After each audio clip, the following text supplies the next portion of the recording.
दाजुभाइहरूको वंशजको नागरिकता कायम गर्नुपर्छ र तिनका सन्तानलाई वंशजको नागरिकता निरन्तर रूपमा दिनुपर्छ भन्ने हिसाबले हामीले चाहिँ संशोधन गर्नुपर्छ भनेको छ।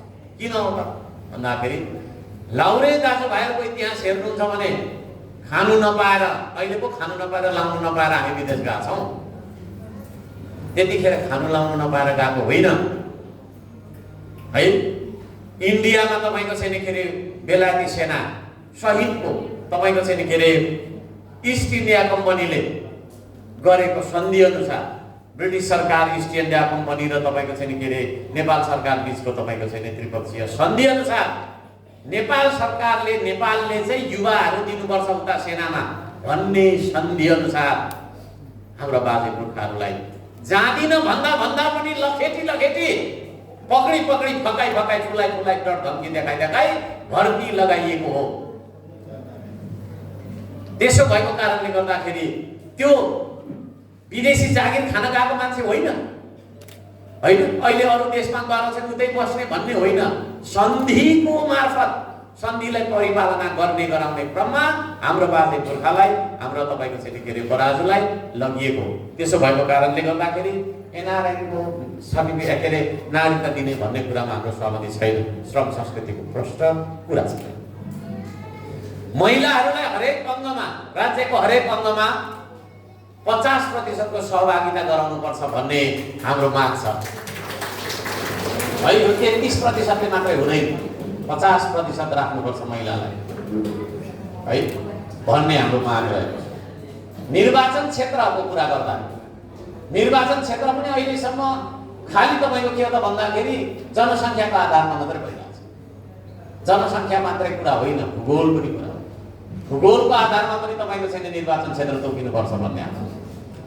जस्तै तपाईँ खोटाङ जानुहुन्छ भने कम्ता ठुलो छैन, खोटाङ त्यहाँ घुम्नु तपाईँलाई 20-25 दिन लाग्छ है।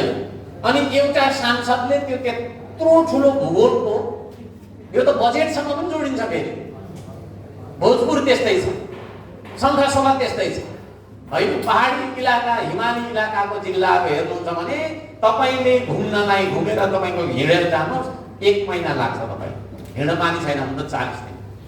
अनि त्यत्रो ठुलो तपाईँको भूगोलमा अब एउटा सांसदबाट पाउने बजेट कति हुन्छ? एउटा मात्रै बाटो, एउटा मात्रै खोल्सी बनाएर हुन्छ त? काठमाडौँमा मान्छे किन थुप्रियो भन्दा खोटाङमा अस्पतालै छैन, ताप्लेजुङमा, तेर्थुमा के अरे ओखलढुङ्गामा स्कुलै छैन भन्ने हिसाब हो।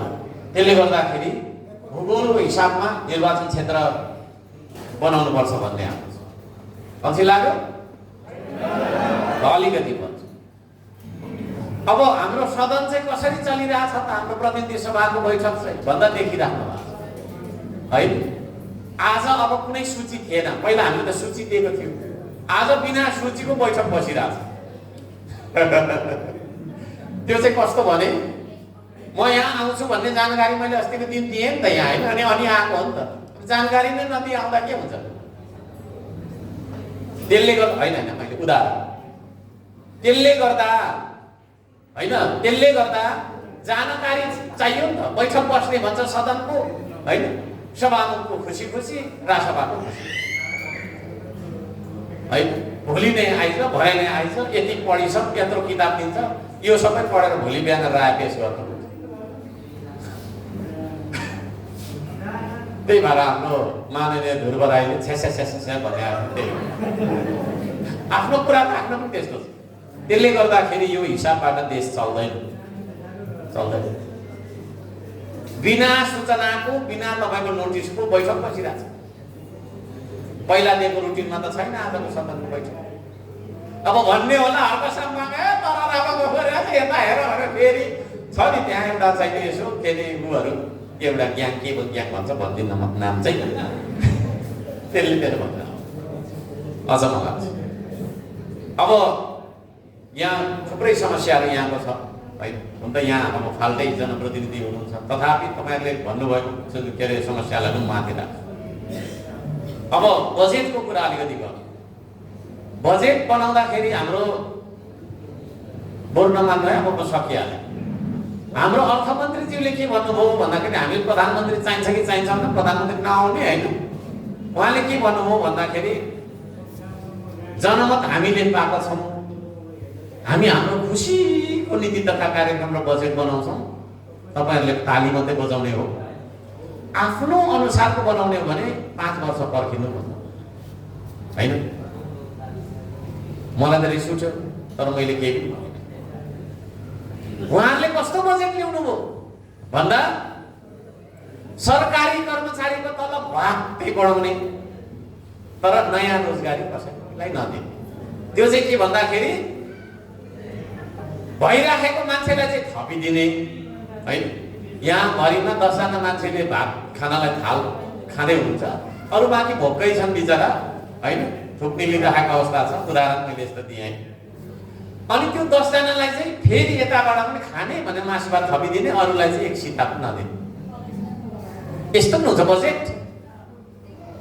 खोइ त युवालाई, युवा भनेको जेनजी हो, जेनजीकै आन्दोलनको तपाईँको आडमा भएको छ नि। तपाईँको बनेको सरकारले युवाको लागि कति हजार रोजगारी दियो त खोइ, कसैलाई रोजगारी नदिने, बरु भिजा लगाइदिने, उसमा सहज गर्ने भन्न खोजेको।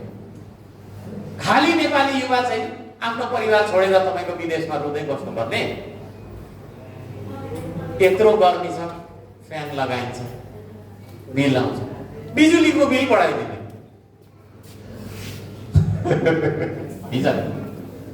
विदेशबाट ऋण लिने, हामीलाई नसोधी लिने। जनता त हामी पनि होला नि त, सुनसरी 1 को प्रतिनिधि म होला नि। सदनमा नल्याउने के को लागि ऋण लिएको भन्ने, ऋण डाइरेक्ट ल्याउने। अनि सहकारी ठगहरूलाई बचाउनका लागि सहकारी पीडितलाई फिर्ता दिने। भिजनले हेर्नु न, भिजन सहकारी ठग्ने मान्छेले चाहिँ मजाले कुदिन्ने है, ठुलो 3-4 करोडको गाडीमा कुदिन्ने, उनीहरूलाई छोड्नु मिल्दैन। उसले ठगेर पीडित भएको जनता आज सडकमा तपाईँको उफ्रिरहेको 4-5 वर्ष धेरै भइसक्यो, उनीहरूलाई पैसा बोलाएर दिने। कहाँको दिने भन्दा तपाईँहरूको खोलामा तटबन्ध लगाउनु पर्ने पैसा, तपाईँको नानीहरू पढ्ने विद्यालय बनाउने पैसा, तपाईँ बिराम हुँदा उपचार गर्ने, औषधि उपचार गर्ने, अस्पताल बनाउने पैसा, त्यो राज्यको कोषबाट चाहिँ सहकारी ठगहरूको लागि भनेर पीडितलाई पैसा दिने भन्छ। यस्तो पनि हुन्छ भिजन। सुकुम्बासी बस्तीमा 5,000 प्रहरी लगेर, सेना पनि लगेर पुरै आतंक फैलाउने है। नाटक फेरि कस्तो, सबै त भन्दिनँ, केही धेरै धेरै, केही धेरै, सबै चाहिँ होइन है, फेरि माफ गर्नुला, सबैलाई भनेको छ। केही मिडियाहरू यस्ता मिडिया जसले चाहिँ एकजना नक्कली के अरे तपाईँको चाहिँ के अरे होइन, उसलाई चाहिँ तपाईँको नक्कली सुकुम्बासीलाई खडा गर्ने, अनि त्यसलाई चाहिँ टिन बोकेर सरेको जस्तो नाटक बनाउनु पर्ने। अनि जनताले सरक्क सरी त्यो कति राम्रो बुझेको। ती सुकुम्बासीहरू जसले आत्महत्या गरे, जो चाहिँ एउटा चाहिँ होइन फाटेको च्यादर ओढेर त्यहाँ उसमै बसिराखेको छ, मेरो सामान यहाँनिर छ भनेर जम्बलले कोटाइराखेको छ, न उसको दराज निकाल्नु पायो, न दराजमा भएको केही पैसा होला मकै बेचेको त्यो निकाल्नु पायो, न दसैँमा तपाईँको चाहिँ लगाउने 1 जोड लुगा हुन्छ मान्छेको गरिब, सालैपछि त्यही लगाउने, न त्यो निकाल्न पायो। त्यहाँनिर मेरो दराज थियो खोजिरहेको। त्यो मान्छेहरूतिर